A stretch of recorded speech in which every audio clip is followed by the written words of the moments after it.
నమస్తే, welcome to I dream. నా పేరు ప్రసాద్. వైఎస్ఆర్ కాంగ్రెస్ పార్టీ అధ్యక్షుడు, ముఖ్యమంత్రి జగన్మోహన్ రెడ్డి తీసుకుంటున్న కొన్ని నిర్ణయాలు దేశవ్యాప్తంగా సంచలనం రేపుతున్నాయి. ఎన్నికల్లో అభ్యర్థులుగా నిలబెట్టే వారిని చాలా నియోజకవర్గాలకు సంబంధించి మంత్రులవ్వచ్చు, ఎమ్మెల్యేలవ్వచ్చు, వేరే నియోజకవర్గాలకు మార్చడం అనేది ఇది తొలి ప్రయోగంగా చెప్పుకోవచ్చు. ఇది రాజకీయ వర్గాలనే కాదు, మిగిలిన వర్గాల్లో కూడా ఆలోచింపజేసే విధంగా ఉంది. ఈ ప్రయోగం ఫలితాన్ని ఇస్తుందా? ఇదొక సాహసంగా మనం చూడాలా?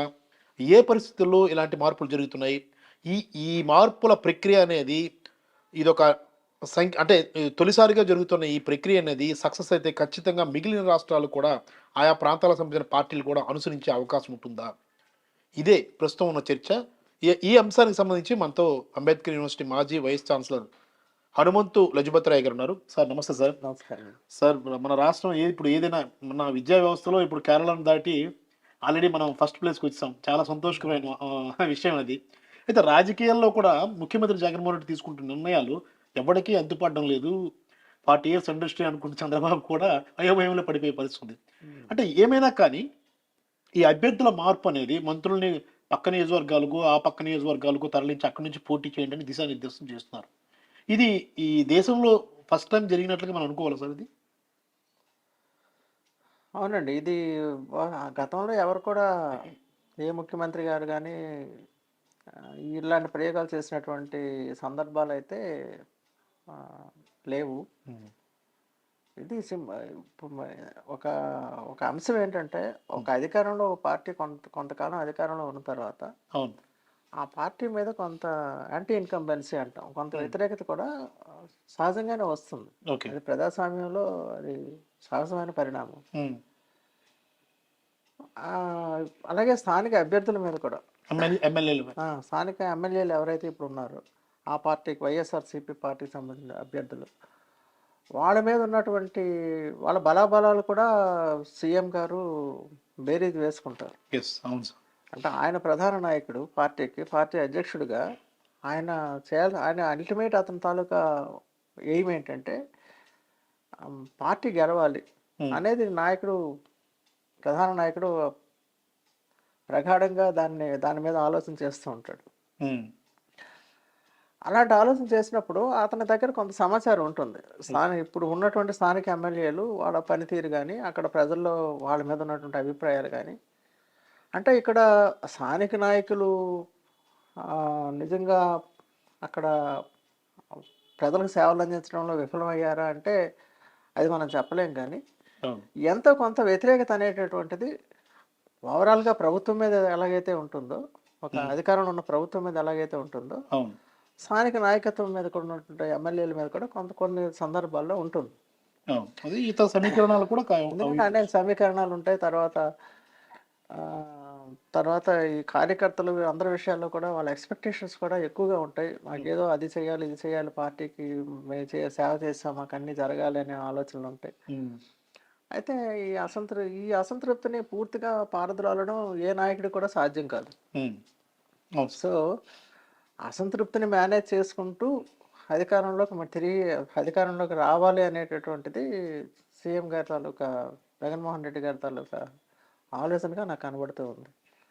అలాగని అక్కడ ఎమ్మెల్యేని మార్చినంత మాత్రంలో ఎమ్మెల్యే గారు పూర్తిగా ఆయన మీద వ్యతిరేకత ఉన్నట్లు కూడా కాదు. అది సహజమైనటువంటి వ్యతిరేకత. అంటే కొంత వ్యతిరేకత వస్తుంది సహజంగా. ఒక ఎమ్మెల్యే గారు అక్కడ 5 సంవత్సరాలు అందరికీ న్యాయం చేయలేరు కదా, అందరికీ అన్ని న్యాయం చేయలేరు ఎవరు. సో కాబట్టి అందరికీ న్యాయం చేయలేరు కాబట్టి అలాంటి సమస్యలు వస్తుంటాయి. ఇప్పుడు మీరు దీనికి బెస్ట్ ఎగ్జాంపుల్ మీకు చెప్తాను. ఒక ప్రాంతం చాలా అల్లకల్లోలంగా ఉంటుంది. ఏదో శాంతి భద్రతల విషయంలో అనుకోండి. ఉదాహరణ చెప్తాను. వెంటనే ఏం చేస్తారు, ఆర్మీ కానీ పోలీస్ వాళ్ళు కానీ ఏం చేస్తారంటే అక్కడికి వేరే ప్రాంతంలో ఉన్నటువంటి ఆర్మీ పీపుల్ని ఆ ప్రాంతానికి పంపిస్తారు. అక్కడ డెప్యూట్ చేసి అక్కడ ఉన్నటువంటి పరిస్థితిని కంట్రోల్ చేస్తారు. మరి జగన్ గారు ఆర్మీ మన జగన్ అనేది ఆయన ఒక సైన్యాధ్యక్షుడు అనుకుంటే, ఆయన ఆర్మీ వీళ్ళందరూ అనుకుంటే, ఈ ఆర్మీలో ఉన్నటువంటి సోల్జర్స్ ఆయనకి సంబంధించిన ఎమ్మెల్యేలు వీళ్ళని ఏం చేస్తారు, ఇక్కడికన్నా ఆయన అక్కడైతే బల ప్రదర్శన బాగా చేయగలడు, అవును. లేదా అక్కడ పరిస్థితి బాగలేదు కాబట్టి అక్కడున్న పరిస్థితుల్లో ఈ అభ్యర్థి అయితే అక్కడ విజయాన్ని సాధించి వెనక్కి రాగలడు అవును.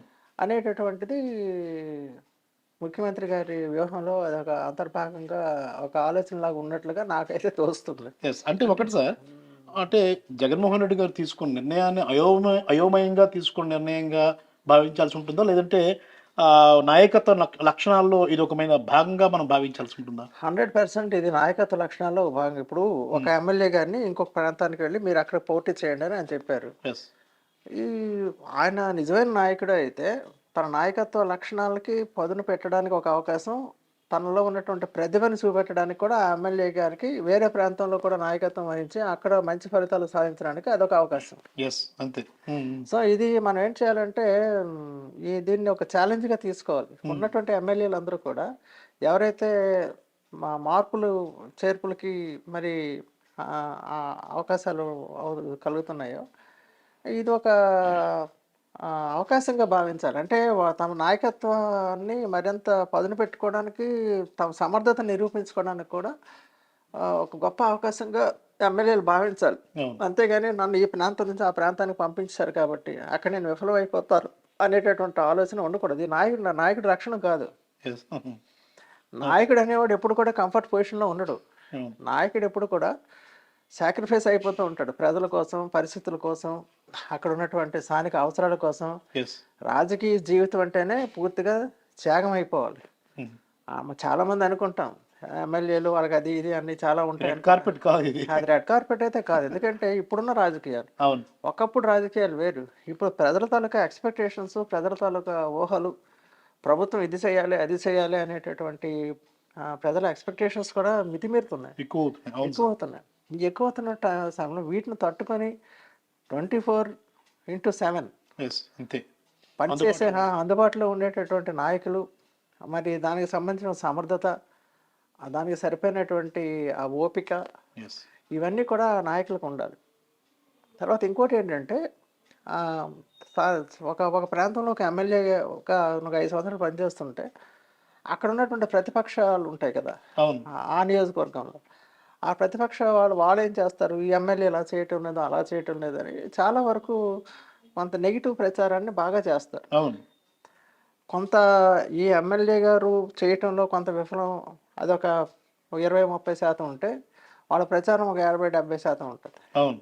దీనివల్ల ఏంటంటే పూర్తిగా ఆ ఎమ్మెల్యే ఒక ఒక ఒక అంటే దాన్నేమంటామంటే ఆహ్, విమర్శల చట్రంలో విమర్శల చక్రంలో అతన్ని అంటే అందరికి మిగతా ప్రజలు కూడా ఈయన ఇంతే కావాలా, ఈ ఎమ్మెల్యే గారు ఇంతే కదా, అవును. ఈయనైతే లాభం లేదు, ఈయనైతే పార్టీకి ప్రయోజనం ఉండకపోవచ్చు అనేటటువంటి అభిప్రాయాలు కలుగజేసే విధంగా విపక్షాలు కూడా ఎప్పటికప్పుడు వాళ్ళ ప్రయత్నాలు వాళ్ళు చేస్తూనే ఉంటారు. Right sir. సో దీన్ని తిప్పికొట్టడానికి ఈ ఎమ్మెల్యే గారిని తీసుకెళ్ళి ఇంకో ప్రాంతం, ఇంకొక స్థానిక ప్రాంతం, ఇంకో ప్రాంతం ఎమ్మెల్యేగా పోటీ చేయమన్నప్పుడు నిజానికి ఇది ఒక గొప్ప అవకాశం. హ్మ్. ఇది ఒక గొప్ప అవకాశం. అంతే సార్. తన సమర్థత నిరూపించుకోవాలి. అంతే. అంటే సార్ నేనెందుకు గెలవలేను? అంటే అక్కడ ఇంకోటి మెయిన్ పాయింట్ ఇక్కడ ఏంటంటే, ఇది అందరు ఎమ్మెల్యేలు ఒప్పుకోవాల్సిందే. ఆ!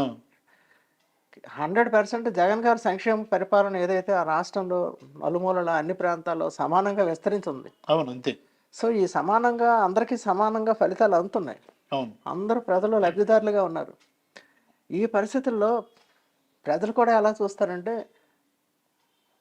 జగన్ ఇమేజే. జగన్ గారి ఇమేజ్, అంతే. ఆయన ఇమేజ్‌నే వాళ్ళు చూస్తారు కాబట్టి ఎక్కడైనా కూడా ఓట్లు పడతాయనే పూర్తి నమ్మకంతో ఉన్నారాయన. అందుకనే నా పనితీరు చూడండి, నాకు ఓటేయండి అంటున్నారు. అవును. అవును. ఇలా ధైర్యంగా చెప్పే నాయకుడు ఇంతవరకు నేను ఎక్కడ చూడలేదు. అవును. నేను మంచి చేసుంటే నాకు ఓటేయండి అంటున్నారు. నేను మంచి కంప్లీట్ పాజిటివ్ వైబ్స్ అవి. చాలా పాజిటివ్ వైబ్స్. యెస్. యెస్. నా వల్ల మీరు లాభం పొందుంటే నేను మంచి చేశాననుకుంటే నాకు ఓటేయండి అంటారు. అంతే. సో ఈ పరిస్థితుల్లో ఆ ఎమ్మెల్యే గారిని ఎక్కడ పెట్టినా వాళ్ళు గెలవడానికి అవకాశం ఉంటదనేది నాయకుడికి ఫస్ట్ కాన్ఫిడెన్స్ ఉండాలి. అవును. నాయకుడికి ఫస్ట్ ధైర్యం ఉండాలి. అవును. తన మీద తనకు ధైర్యం ఉండాలి. తన పరిపాలన విధానాల మీద తనకు ధైర్యం ఉండాలి. ఆ విధమైనటువంటి ఒక ధైర్య ప్రదర్శనే ఈ ఎమ్మెల్యేల మార్పు రైట్. అని నేను ఇప్పుడు మనం చంద్రబాబు దగ్గరికి వద్దాం సార్. అంటే చంద్రబాబు గారు పరిపాలనా దక్షుడు అంటారు, అపర చాణక్యుడు అంటారు, ఇవన్నీ ఉన్నాయా? ఈ నిర్ణయాన్ని అంటే ఎమ్మెల్యే మార్పు విషయంలో ఆయన తొలి నుంచి ఇప్పుడు ఈ ఎన్నికలు చూసుకుంటే చాలా అయోమయంలో ఉన్నారు. ఎవరితో జత కట్టాలి, ఇంకెంతమంది మనతో జత కడతారు, ఈ ఆలోచనలు ఉన్నారు సార్. చంద్రబాబు గారికి ఎందుకు ఈ ఆలోచన రాలేదు? అంటే చాలా దగ్గర అసంతృప్తుల వల్ల ఓటమి చవి చూసిన సందర్భాలు కూడా చాలా చోట్ల అంటే చంద్రబాబు గారి హయాంలో జరిగింది. ఇలాంటి మార్పు తీసుకొచ్చి వాళ్ళు ఒక రకమైన ధైర్యాన్ని నింపే ప్రక్రియ ఎందుకు చంద్రబాబు గారికి ఆలోచన రాలేదు? అంటే గతంలో రాలేదంటారా? అంతే అంతే ఆయన ముఖ్యమంత్రిగా ఉన్నప్పుడు. అంతే. అంటే అప్పుడు ఇప్పుడున్నంత పోటీ వాతావరణం అప్పుడు లేదు. ఉమ్, ఇప్పుడున్న పోటీ వాతావరణం ఏంటంటే విపక్షాలు కానీ మరి అధికార పక్షానికి కానీ డి డి అనే పరిస్థితి, ఆ, పోటీ చాలా తీవ్రమైనటువంటి స్థాయిలో ఉందనేటువంటిది మన అందరికీ తెలిసిన అవును. విషయం. అంటే టికెట్ల పంపిణీ విషయంలో ఆయన కరెక్ట్గా చేయలేకపోవడం వల్ల చాలా చోట్ల అంటే ఇంతవరకు దానికి అసంతృప్తి కారణం పెరిగే ఏంటంటే, అవకాశం ఉంది. అసంతృప్తి అంటే ఇక్కడ ఏంటంటే ప్రధానమైన కారణం ఫస్ట్ ఆఫ్ ఆల్ ఆయన ఏదైతే ఇంకో పార్టీతో పొత్తుల్లోకి వెళ్ళాలనుకుంటున్నారో దాని మీద క్లారిటీ లేదు. అంతే. ఉమ్, సో క్లారిటీ లేకపోవడంతో ఆయన ఉన్నటువంటి క్యాండిడేట్ని ఎక్కడ ఉన్న వాళ్ళని అక్కడే ఏర్పాటు చేసేటటువంటి పరిస్థితి ఆయన ఆలోచించుకుంటున్నారు. ఉమ్, ముందు పొత్తుల్లో క్లారిటీ లేనప్పుడు ఆయన ఎవరిని ఎక్కడికి పంపిస్తాడు, ఎస్. ఏ అభ్యర్థిని ఎక్కడ ఏ నియోజకవర్గంలో ఇతను నిలబడితే నేను గెలవగలడు అనే క్లారిటీ ముందు నాయకుడికి లేదు. నాయకుడికే లేదు. అవును. దానికి కారణం ఏంటంటే ఆయన పొత్తు పెట్టుకోకుండా ఉమ్, ఆయన ఇండిపెండెంట్గా తెలుగుదేశం నాయకుడుగా ఆయన తన పద్ధతిలో ఎప్పటిలాగే అవును. ఆయన పోటీలో నిల్చుంటే ఈరోజు ఆ పరిస్థితి ఆయనకి రాదు. ఓకే. సో ఇది ఒక రకంగా అతను స్వయంకృతాపరాధం అని నేను భావిస్తున్నాను. ఎందుకంటే ఆయన సమస్యను ఆయనే ఇన్వైట్ చేసుకుంటున్నారు. ఓకే. సో ఇంతవరకు దెర్ ఈజ్ నో క్లారిటీ క్యాండిడేట్ల అభ్యర్థుల విషయంలో కూడా. ఇప్పుడు ఆ, జగన్మోహన్ రెడ్డి గారు ముందే ఎప్పుడో ఒకటో లిస్టు రెండో లిస్టు ఏదో కొన్ని పేర్లు రిలీజ్ చేసి వచ్చాయి 40 మంది వరకు అయిపోయింది. వచ్చాయి. సో ఇప్పుడు ఆ పరిస్థితి అక్కడ లేదు. అవును. ఎందుకంటే అభ్యర్థులను ఖరారు చేయడం చాలా కష్టసాధ్యమైన పని, అంత ఈజీ కాదు.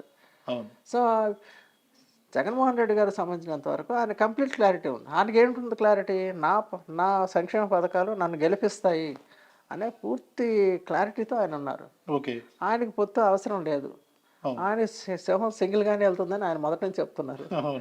సో ఈ పరిస్థితుల్లో ఆ, అంటే ఒక మానసిక సన్నద్ధత, మానసిక ధైర్యము, ఒక నాయకుడికి ఉండవలసిన పూర్తి ఆ, సమర్థత, ధైర్యం ఇలాంటివి మీరు చూస్తే, నాయకత్వ లక్షణాలు చూస్తే 100% మరి జగన్మోహన్ రెడ్డి గారిలో కనబడుతున్నాయి. అవును. కాబట్టి ఆయన నిర్ణయం తీసుకోవడంలో ముందున్నాడు. ఎస్. ఏ నిర్ణయం అయినా కానీ అభ్యర్థులను మార్చాలా లేదా అదే అభ్యర్థిని అక్కడ ఉంచాలా అనేటువంటి విషయాల్లో ఆయన కరాఖండిగా ఉన్నాడు ఆయన. కరాఖండిగా ఉన్నారు. అవును సార్. ఆ సిచ్యుయేషన్, ఆ పరిస్థితి చంద్రబాబు నాయుడు నో డౌట్ ఆయన పెద్ద లీడర్, నాయకుడు, నాయకత్వ లక్షణాలు ఉన్నటువంటి వ్యక్తి. కానీ ఈ పొత్తు ఎప్పుడైతే ఆయన అనుకున్నాడో అవును. అక్కడే పొత్తుల సుడిగుండంలో చిక్కుకున్నాడు. పొత్తుల సుడిగుండంలో చిక్కున్నట్లే నేను అదే భావిస్తున్నాను. Yes sir. అవును. లేకపోతే మీరు అన్నట్లు ఆయనకున్న విజన్, ఆయనకున్నటువంటి ఎక్స్పీరియన్స్కి ఈ సమస్య రాకూడదు. అవును. సో పొత్తుల విషయంలో మరి ఆయన తీసుకున్న నిర్ణయం కాబట్టి దానికి సంబంధించిన పరిణామాలు, ఫలితాలే ఉంటాయి. Right. Thank you very much sir. Thank you. ఇది చూసాం కదా, మొత్తం మీద అభ్యర్థుల మార్పు అనేది సాహసమే, కానీ నాయకత్వ లక్షణాలు పుష్కలంగా ఉన్న జగన్మోహన్ రెడ్డి చాలా అంటే ఒక క్లియర్ పిక్చర్తో ఆయన ఉన్నట్లుగా కనిపిస్తుంది అంటున్నారు ప్రొఫెసర్ లజపతి రాయ్ గారు. ఎందుకంటే ఆ నాయకత్వ లక్షణాలు ఉన్న వ్యక్తి ఈ రకంగా వ్యవహరిస్తారు. ఎందుకంటే తన ఇమేజ్తో ఖచ్చితంగా తాను చేసిన సంక్షేమ పథకాల వల్ల గెలిచి తీరుతామన్న ఒక క్లియర్ కట్ ఒక ధైర్యంతో ఆయన ఉన్నారనేది కూడా అర్థమైపోతుంది. అలాగే ముఖ్యంగా అభ్యర్థుల మార్పు అనేది కొత్త నియోజకవర్గాల్లో కొత్త మనుషులు కనిపించేటప్పుడు కాస్త అసంతృప్తులు ఉన్నా అవి పూర్తిగా మానిపోయే అవకాశం కూడా ఉంటుందన్నది కూడా ఒక అభిప్రాయం కూడా వ్యక్తమవుతుంది.